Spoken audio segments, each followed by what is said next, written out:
Imhotep, which is the greeting of the ancient Kemites, which means the architect in me reveres the architect in you. For today's tarot episode for Tarot TV, we're going to discuss the Chariot card in this series entitled Tarot Cards, the Origins in Kemet and Egypt. For this particular card, we are going to discuss the Charioteer. Who is the Charioteer? It is the sun god Apollo in modern tarot. The power of Apollo is derived from the ancient Egyptian god Amun Ra.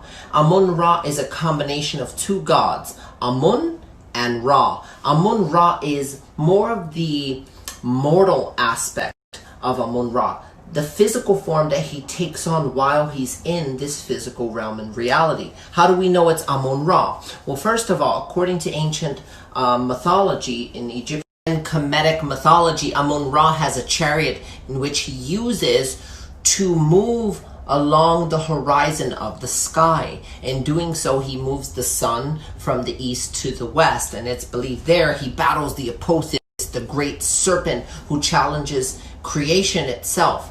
This is his immortal enemy. So Amun Ra usually has a headdress of the sun's rays coming down. This headdress can be seen on the Charioteer, but also because he's the ruler of the night sky constellation, he's blue. So the Charioteer is also blue, and he has armor of the moon. The moon's rays reflect the energy of the sun, which you can clearly see here. Now also, you have two sphinxes. The sphinxes represent duality, the duality of night and day, as Amun Ra makes his event towards the underworld, through the afterlife, through the 12 chambers. A chariot comes up in your life, it represents a person who's really good at multitasking.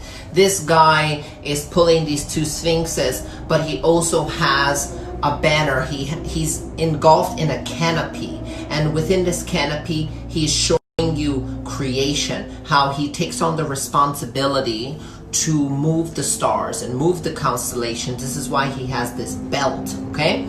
The two sphinxes, as I had mentioned earlier, symbolize duality, but more, they represent choices. They represent opposition. Night has to live within day, and day has to live within night. They both complement each other for the sole aspect of creation and balance, equilibrium. Amun Ra is worshipped, or was worshipped, in ancient Kemet in the city of Heliopolis, one of the oldest cities of Amun Ra, and also in the Acropolis as well.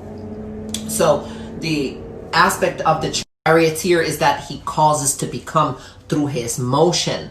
The power of the Charioteer is kinetic energy. Amun Ra causes to become through his speech and through his movement. He's projective. He illuminates by his action. So when the chariot comes up in your chart, it represents someone who's always in motion, very influential, always speaking confidently. It represents a creative person, someone who is a visionary, someone who is extremely passionate about their life's purpose and the message that they're trying to convey. That's the energy of people born on the 7, okay? So that's my take on the Charioteer, the Chariot card in tarot. 7 creation, 7 holes on the face, 7 days of the week, 7 colors of a rainbow. This is a very powerful card, and I feel like Amun Ra embodies it perfectly. Peace, love, and Imhotep. Tomorrow we're going to talk about the 9th card, which is entitled card number 8, the Strength card. So stay tuned for that. Thank you so much for watching. Thank you so much for listening. For those of you who are new and those of you who have been watching, peace, love, and blessings eternally. Imhotep.